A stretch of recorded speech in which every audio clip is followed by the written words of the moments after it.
to a Couple of Bills podcast.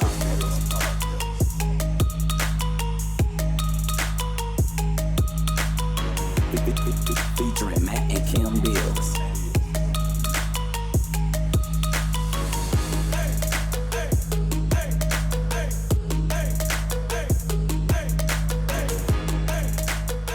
Well, hello. Hello. Hello. Episode 2. I'm Matt Bills. And I'm Kim Bills. This is a Couple of Bills podcast. All right. Well, little update from the first episode. We are now in our basement, little studio space. It's pretty cool. We've got a couple of our dogs staring at us awkwardly, and that's nice.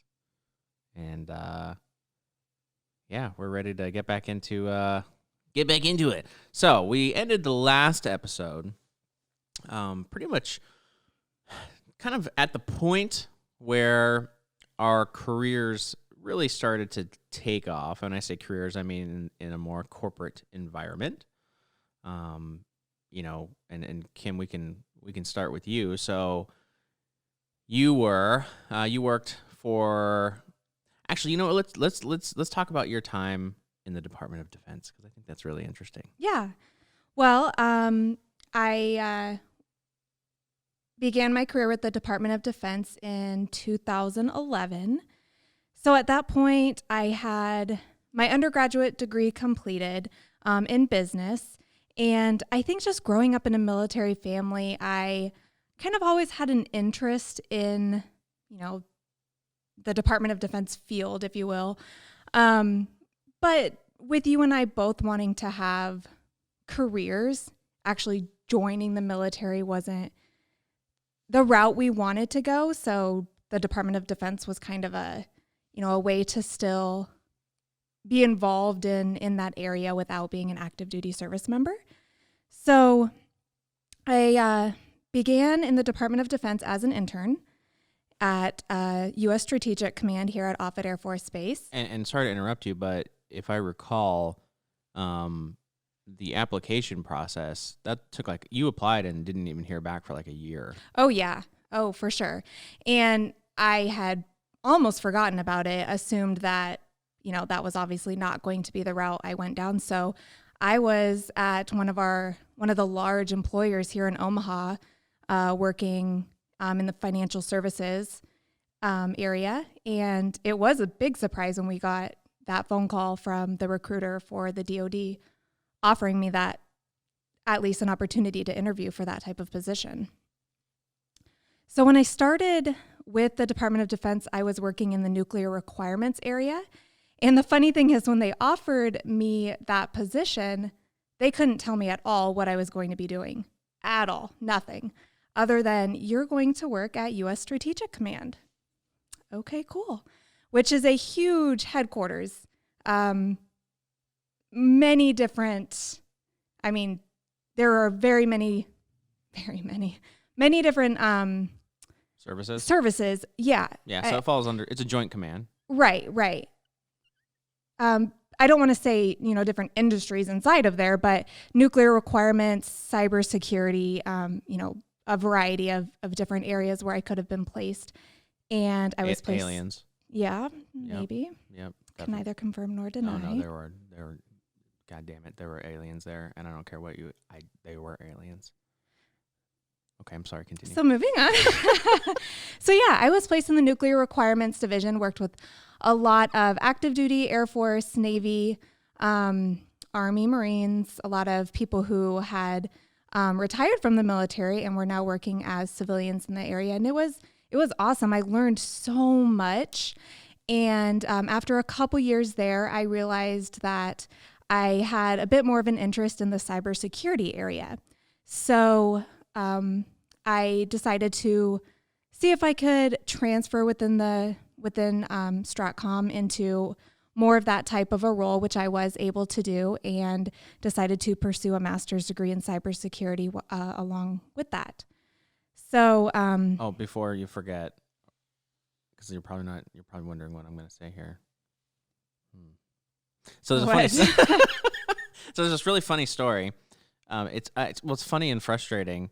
So do you remember when you came home and you were like, hey, I have an opportunity to travel with the 4-star to a, I don't know, like a weapons whatever Mm-hmm. somewhere, and someone in your office said that that you guys had the opportunity to go on the private jet Yeah. with the 4-star Right, general. because we were going out of state. Yep. Mhm. And that person decided on your behalf to say, you know what, I think we're going to drive. Yeah. Oh, yeah. Yeah, we don't want to be on the general schedule. And there you are, early 20s. Well, Yep. by the way, I don't care how old you are. Getting an opportunity to fly on a private jet is kind of cool. And I just remember, I just remember how like annoyed you were at the opportunity, Yes. at the fact that someone had, oh no, we don't want to be on the general's time. We're gonna go ahead and just drive. Yeah. And it's like, dude. So instead, I got this really fun 6-hour drive in a minivan, Yep. just sitting there. Who needs who needs private jets? I know, you but it was awesome because I did spend the next few days literally at the 4-star side, doing what we were doing, which you'll never know. yeah, training the aliens. Yeah. Definitely training the aliens.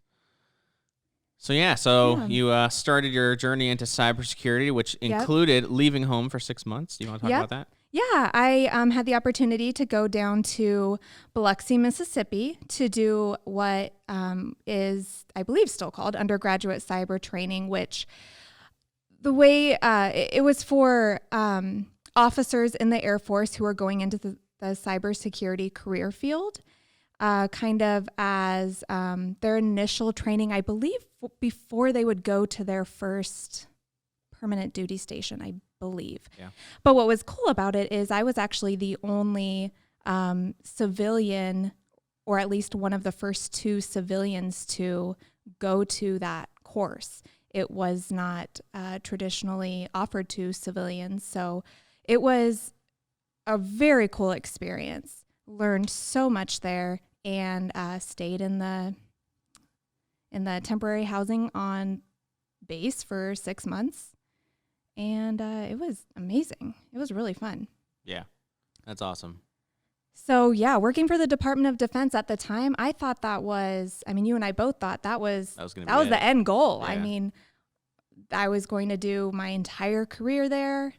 Yep. Potentially have a pension afterwards because that's one of the few jobs out there that offer that type Yeah. of thing. Yeah, it was directly in line with, again, falling into that kind of we talked about in the first episode, kind of the more traditional guidance that many receive, growing up. I mean, if you have the option to get into somewhere that has, relatively high job security and a pension and decent pay, then that's kind of it. Hold on to that as long as you can. What no one ever really talks about though is, there are, okay, I don't want to get too far ahead of myself here. Well, no, I think where you're going is probably, something I do want to touch on. So while I was employed there, being classified, I certainly couldn't take any work home with me in the evenings. And I found myself wanting more in the, I have this time in the evenings and weekends. I wanted to do something more. And Matt, I'm not even sure if you remember this. I applied for some part-time jobs just to fill time in the evenings and weekends because we were always looking for multiple income streams for our household. Yep. And, it kind of, we don't have kids. It kind of felt like, oh yeah, we haven't talked about kids yet, but well, we don't. Yep. Yeah, we don't have kids. We don't have kids. And I didn't get any of those part-time jobs. Yeah, that's right. Which is, I remember one employer did say that they felt I was overqualified because they knew where I was working full-time. And yeah. I remember thinking, you can't tell me I'm overqualified. I want this job. Let me do this. So, that's actually really interesting though, that you say that. It's like you weren't necessarily chasing a dollar amount. Right. It was more like, hey, we like to just, you wanted to fill your time doing something, Yes. something productive. Right. Because it was early in our careers, and we knew that any opportunity we had for multiple income streams for the household would do nothing but benefit us. So what I did end up doing instead was craft shows. That's right. A few friends of mine from Stratcom, we worked together at the time there, decided to start making jewelry and sell that at craft shows. So, and the theme of jewelry will come up at some point again here. Yeah.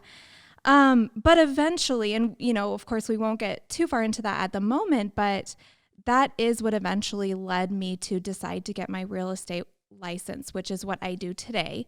Was just the idea that, again, I can't take my work home with me from Stratcom. So, hey, why don't I go get my real estate license? I can, sell 3 houses a year to, family or something like that, and just have another avenue of income coming into the household. So that, of course, And who knew, fast forward however many years and $60 million in sales later. Yeah. So we'll definitely talk about, how that real estate business grew and why I am no longer employed by the Department of Defense. But I know you were the first person to say this to me, Matt, that to build wealth, one of the best ways to do that is multiple streams of income. So that's been a theme for us, I would say. And we'll be talking so much more about that down the road, but yeah, for sure. So yeah, that's awesome. That's kind of where I spent those years. Yeah. And you mentioned kind of what I said about multiple income streams. So owning your own business was something that I think there was always an element of that in when you and I, really since we started dating. Mm-hmm. When I was a senior in high school, I started a music production company called Right Beat Productions. So I can't believe you were in high school. I know. Wow. I was 17. Yeah. And I was using like the shittiest computer ever. That was the eMac. We mentioned the eMac in the last episode too. That freaking eMac. And when I say shittiest, I mean awesome. If Apple wants to ever sponsor the podcast, anyway. So I would, I'm a musician. I'm self-taught. I've been playing the guitar since I was 12. I got my first guitar when I lived in Germany, and naturally over time, I'm one of those people that never subscribed to one type of music. I get kind of inspiration from all genres of music, and I started to get really into the music production side of things and making beats. And for those who don't know what making beats entails, it's essentially creating the instrumental sounds, basically everything but the vocals, and then providing that music to rappers and singers or whoever to do their thing. And so this was during MySpace days. Yeah. Oh man, back when we were all coders.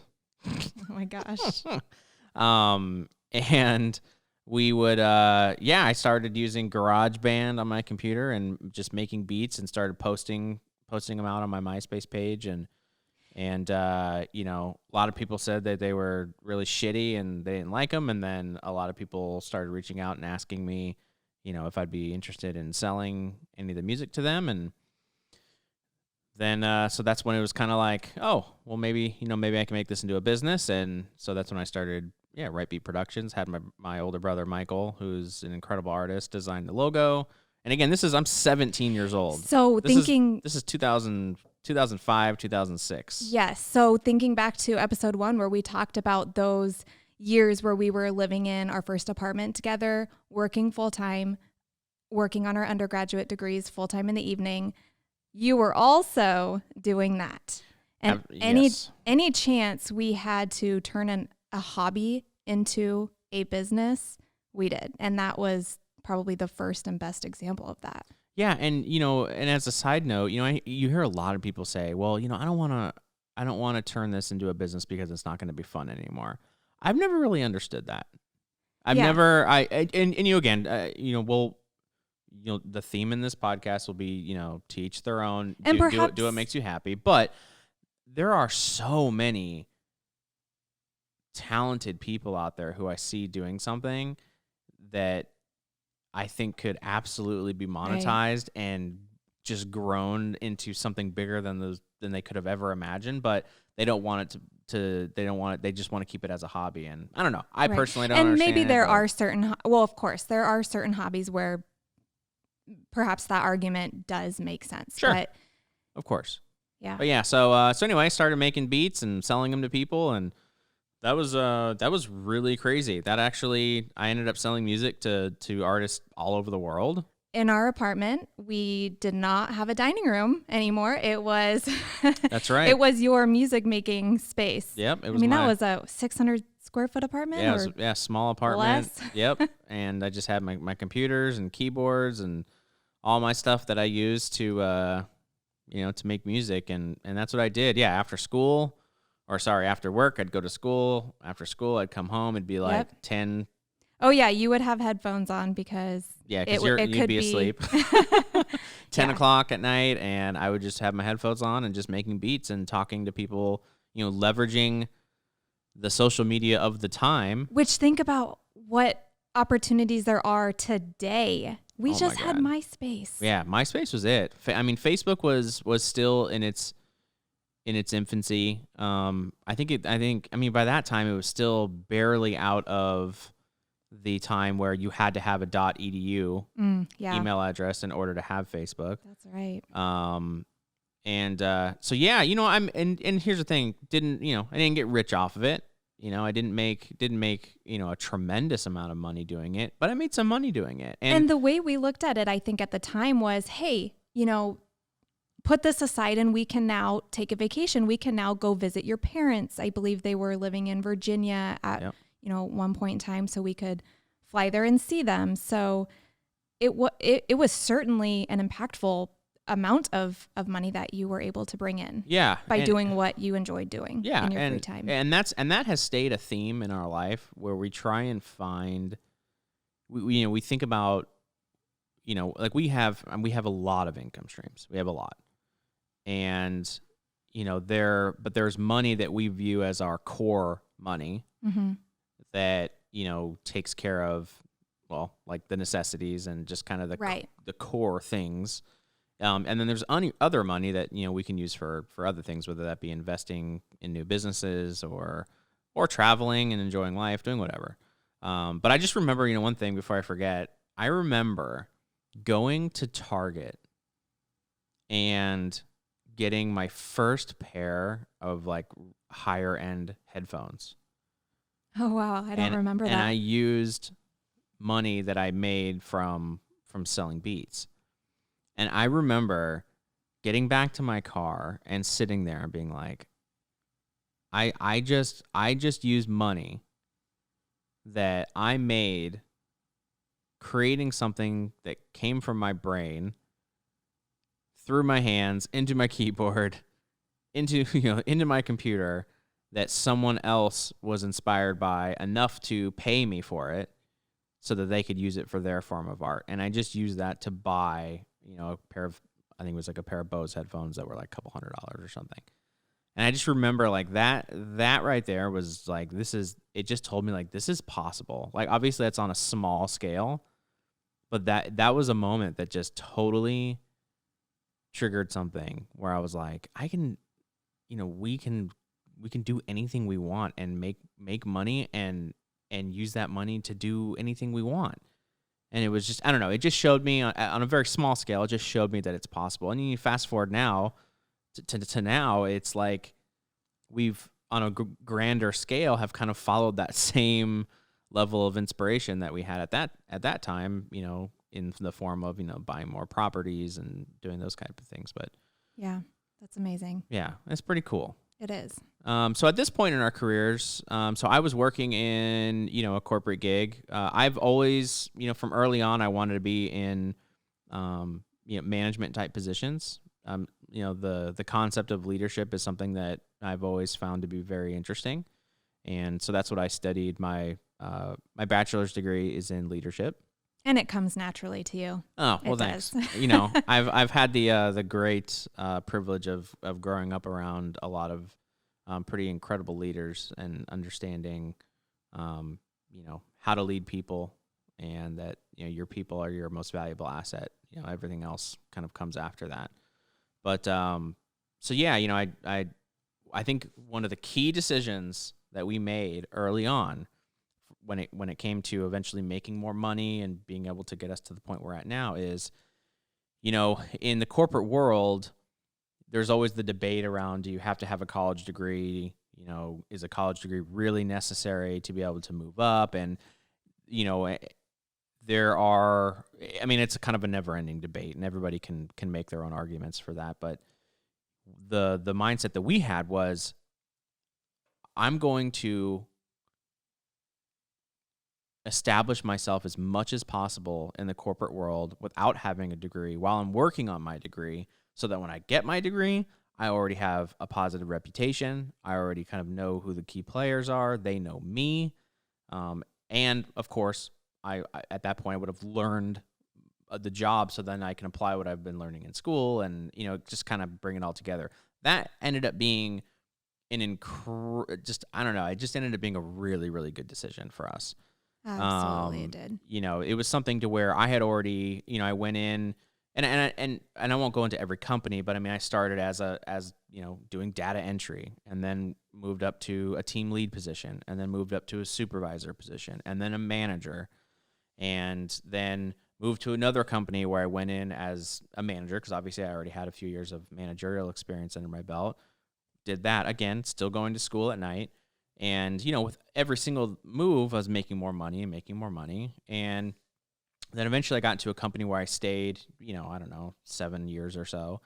And during that time there, and I also finished my master's degree while I was there, but during that time, I was able to move up the ranks, and eventually went to an associate director, and eventually became one of the youngest directors ever appointed in that particular company's 35-plus year history. And it was a big company, $1 billion company. And, you know, I owe that to, of course, being given the opportunity to kind of prove myself. And, you know, I owe a lot to a lot of the folks who were, you know, certainly above me, who gave me the opportunity. But also I owe a lot to the people who I was responsible for, because they helped me become a better leader. I mean, and I'll just as a kind of a key point that I hope anyone who's listening who is in a managerial position, without your team, you are nothing. And I stand firm on that.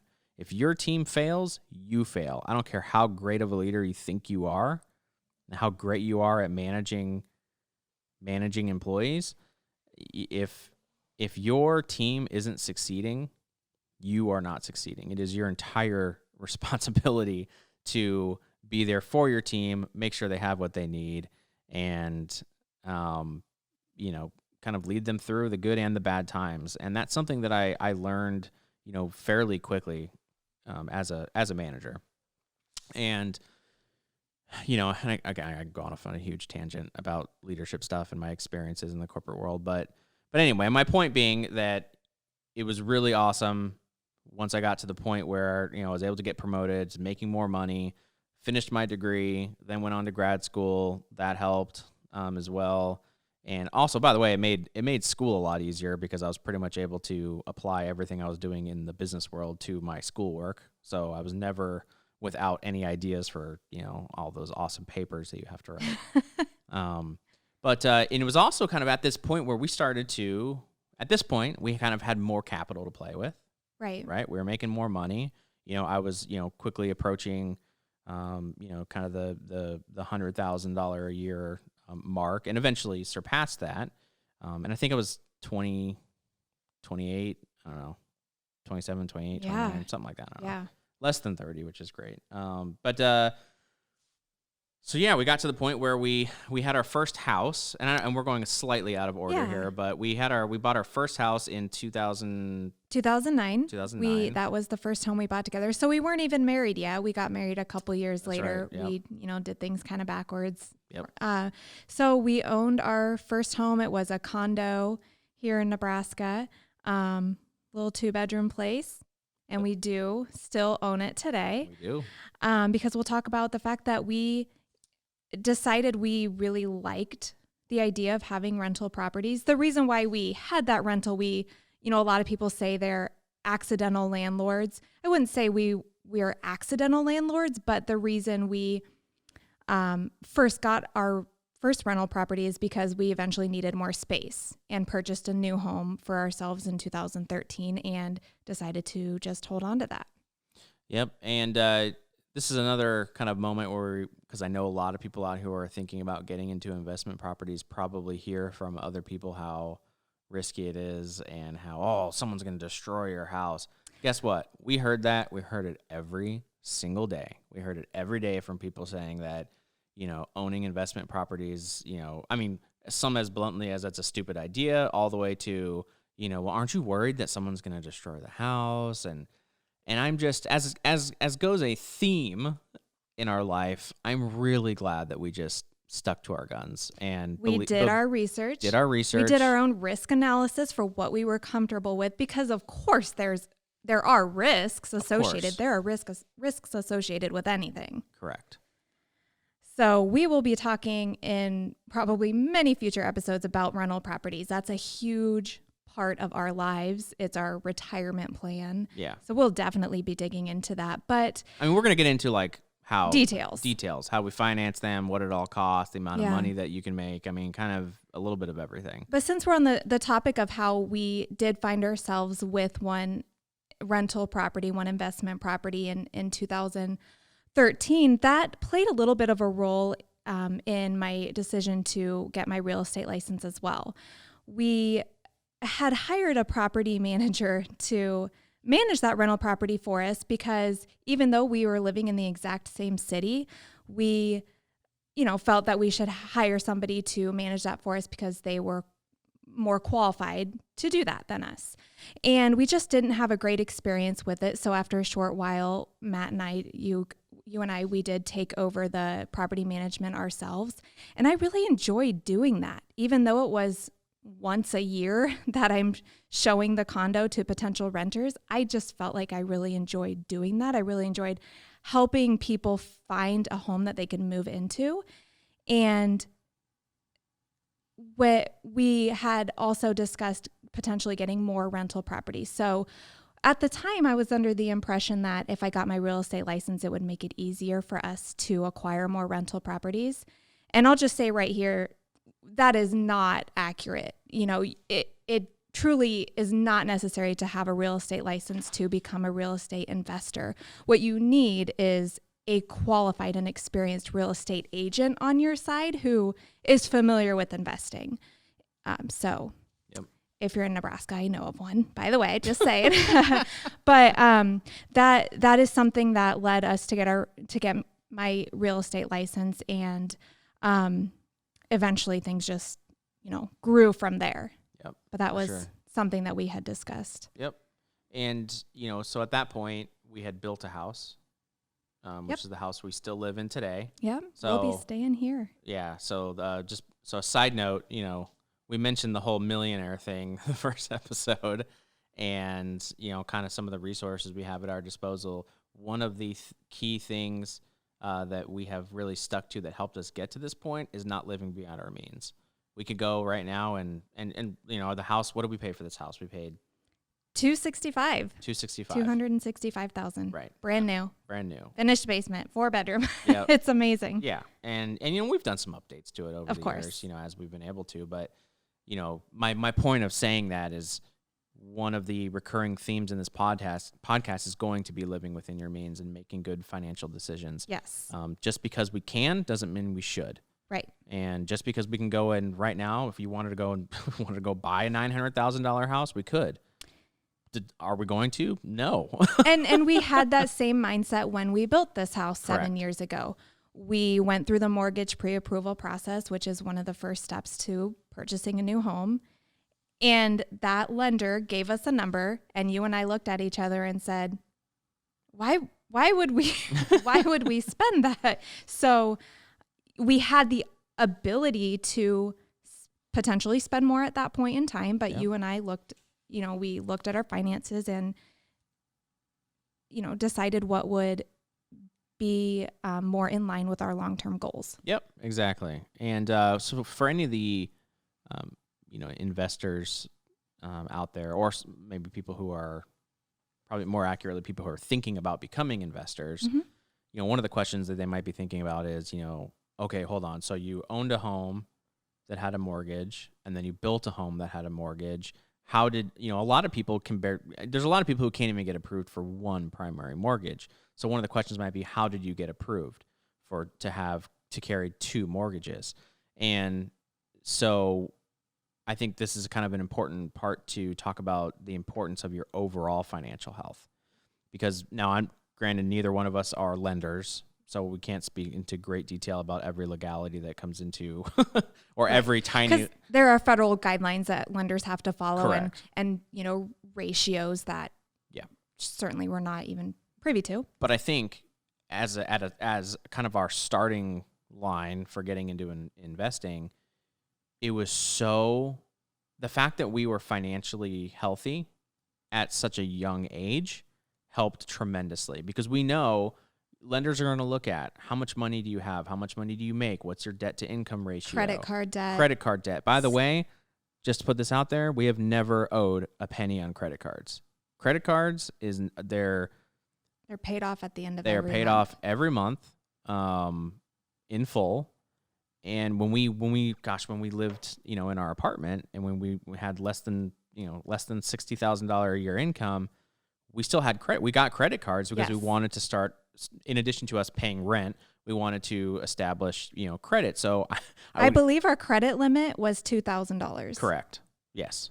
Yeah, exactly. And of course we never maxed that out, but we would go out to dinner, put it on a credit card, pay it off at the end of the month. If I wanted a shirt, I'd go out and do that. Yeah. If I wanted to buy something for my little music studio, I'd go out, use the credit card to buy that. Right. There are all these like little things that we did. And again, as just for reference, we're talking 18, 19, 20, 21 years old. Right. Because typically at that age, many people don't have credit. So, there are two things that a lender would look at. Do you have good credit, a good financial history? And also, do you have credit? So if you're too young and you don't even have a credit history for a lender to refer back to, that's almost as bad as having poor credit. So we knew we needed to establish some sort of history for ourselves. Yep, absolutely. So when the time came to decide, hey, we're gonna, are we able to, in the eyes of a lender, are we able to buy a first home, build a second home, keep that first home as an investment property? All of those 5, 6, 7 years leading up to that point were absolutely critical. I mean, they really, really were. Yes. Now, of course, at the end of the day, we had to make the decision to make sure we were comfortable financially having two mortgages, because another theme, there's going to be a lot of themes throughout this podcast, is going to be, I mentioned earlier, just because you can doesn't mean you should. We needed to make sure that if something were to happen, we do a lot of worst case scenario planning. I think everybody should. Oh my gosh. You should plan for the worst case scenarios. Yep. And we would always think, okay, if I lost my job, and I don't, when we built the house, I wasn't making $100,000 a year. I know I wasn't. No, I so was we were around 60, 65. And I wasn't too far behind that. So we had over 100,000 household. Right. It's a great income, but yeah, absolutely. It was nothing astronomical. No, exactly right. It wasn't anything that you might be thinking. So from that time.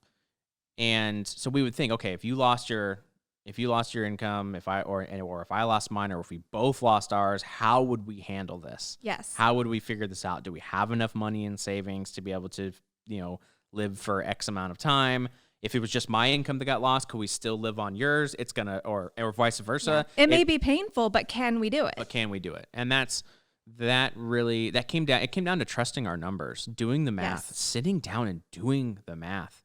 I can't even tell you guys the amount of time Kim spends in front of her computer. It helps that I'm secretly a nerd. Yes. Not so much secretly. But, Okay. Yeah. Okay.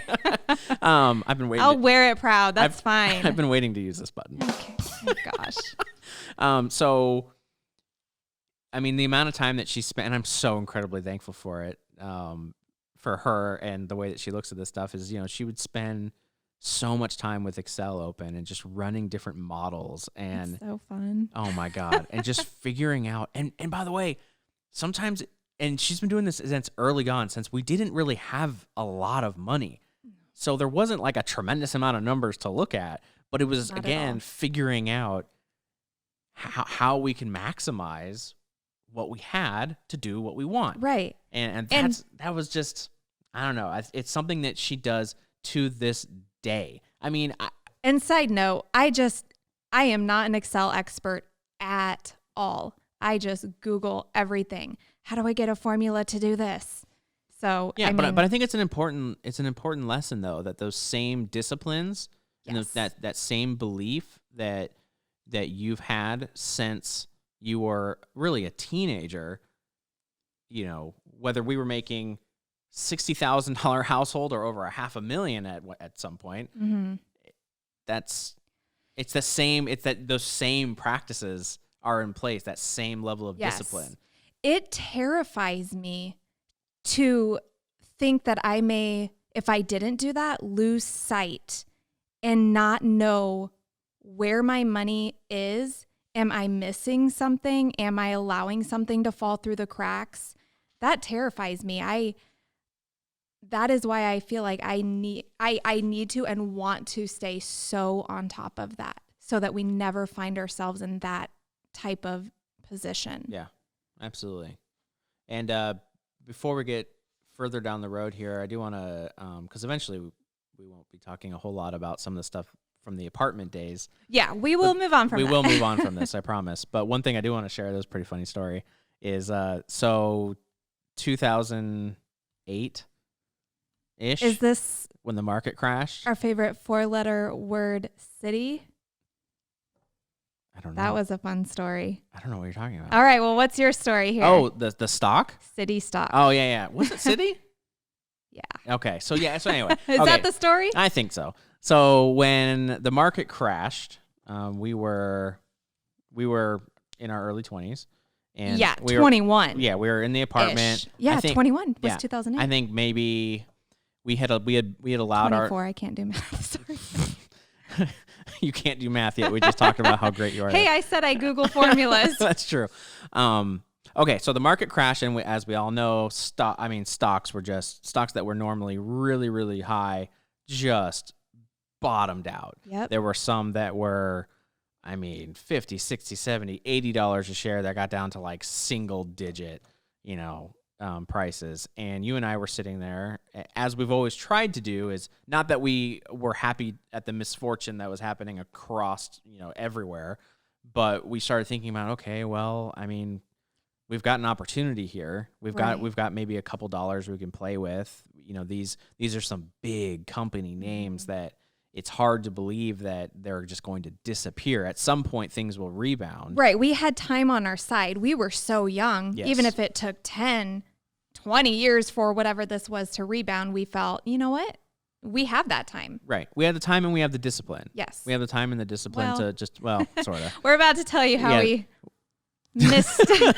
We did not quite have Yeah. all the discipline at that moment. Yeah, and this is a good example story. of being human. So I guess it was City stock and how much did we buy?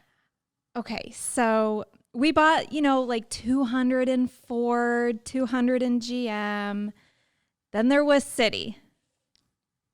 I believe we took a large portion of our savings, Yep. $2,000, Yeah. and decided to go all in on City stock. Yep. Okay. Yep. It's coming back Not now. all in. We were still, we did not put all of our money in there. No, of course but not.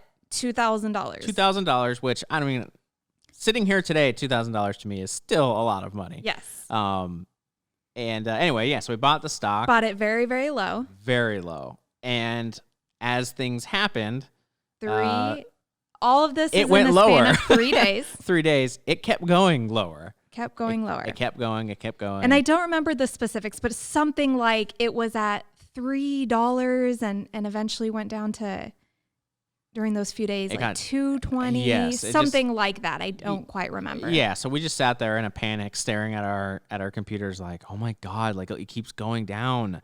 And then of course we're having the conversation like, do we buy more? And I don't think we weren't like super into dollar cost averaging at that point. Yeah, don't we were think- very new to investing in the stock Very, market. We were very still new. educating ourselves in a time when the stock market was doing things that That were had insane. Yeah, Yes. no one was familiar with. Right. So anyway, so it kept going. So I lost my shit. I Yes, he did. lost my shit. This is an example of us having, especially at that point in time, different risk tolerances. Correct. I freaked out and I was like, oh my God. I was like, that's $2,000. We're going to lose $2,000. Look, it keeps going down. Oh my God. And Kim was like, no, let's just leave it in there. Let's leave it in there. It's fine. It's fine. It's going to recover. It's fine. Blah, blah, blah. And eventually I just wore her down. I don't know. I think you convinced me that, okay, at that least was a bad move. Yeah, let's walk away with something instead of nothing. Yep. So we sold the stock at a loss. 3 days later. 3 days later, we sold it at a loss. I don't know how much we lost. It was, I think if we put 2,000 in, we probably lost 600 to 800. yeah, something like that. So here's the thing: had we kept it in there, This makes me sick. yeah, had we kept it in there, we would have eventually, once that Few stock, years later. yeah, once it recovered and got back up to some of the or close to some of the pre-recession, prices, I think we would have cleared like, what was it, like $60,000 or something after taxes? Somewhere between 60 and, after taxes, I think we would yeah. have netted. Yeah, we would have Walked netted. away in our So- early 20s so- with so, $60,000. Yeah, so it's just a story that we always kind of laugh about. That it's just a good example Yep. of, and by the way, it's also, we're not stock market people. Just so you know, when we talk about how we've built, wealth and how we've got to this point, it's virtually, as far as investing in the stock market it's a very small piece of our portfolio. very small piece. Not to say that, some people obviously are very good at stocks and make billions of dollars doing it. Yes. It's just not really our thing. Yeah. Yeah, it just hasn't been what's worked out for us or what we've been passionate about. Passion is huge. Yep. The knowledge behind whatever it is you're investing in, that's very important. But without the passion, it's hard to want to educate yourself on something and be very involved in it if you're just not passionate about it. Yeah, exactly. So we're trying to keep these episodes around 45 minutes or less. We don't want to take up too much of your time with each episode. So we're kind of at that point now where we've we went a good distance in our careers. We talked about we started to make a little bit of money in our traditional jobs. We now own more than one home. Yeah. And so the next episode is really more diving into, okay, now we're at the point where we've acquired a few more properties. Yes. How we did that, we'll talk about that in the next episode. But we- also the critical decision about leaving those jobs. Yep. And how those conversations took place. Yes, because where we are today is we are both self-employed business owners full-time. Yep. So that Department of Defense job I left in 2016. Yep. My corporate job I left a little over a year ago. So yeah, it's So we'll dive into those conversations that we had kind of in our house and how we put pen to paper to figure it out, how we, the importance of supporting each other through those decisions. Right. And again, just being aligned with our goals and where we want to be. The concepts that we proved over time so that it gave us confidence to say, hey, this is actually possible. Yep. And then also how we really started to expand our real estate portfolio. And exactly what do we do today? We own a number of businesses, as you've mentioned, and we'll give you an idea or a pretty good insight as to what those are and how we spend every day. Yep. Perfect. Awesome. Well, thank you again to everyone who has tuned in. We've gotten a lot of we've received a lot of positive feedback on our first episode, which is super exciting. Thank you so much. Yeah, this is new for us. As you can probably tell, we're kind of jumping all over the place. A couple stumbles. We're trying. A couple stumbles here and there, but our commitment to you is that we'll make sure this gets all smoothed out in the future, and we'll just continue kind of fine tune everything. And but it's pretty fun so far. Yeah, pretty fun so far. We're really enjoying it. Eventually, we're going to have like a video version of this, which I'm excited about. I don't know if Kim's really excited about that. I'm thrilled. Yeah, okay. All right. Yeah, but no, we're loving all the feedback. We love to hear what everyone's been thinking, the types of questions people have and what they're interested in hearing about. Yeah, absolutely. And, there's a lot of negative shit in the world today. And, we really want this to be a positive outlet for people to kind of keep people encouraged and excited about, doing whatever they want in their life. So that's what we really hope this, eventually, or what that's what we hope this is. So if you have a quick second, jump over to Apple Podcast and give us a rating.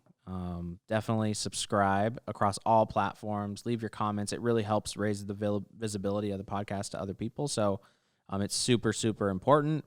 Definitely leave comments. That's really important. And jump over to Instagram, YouTube.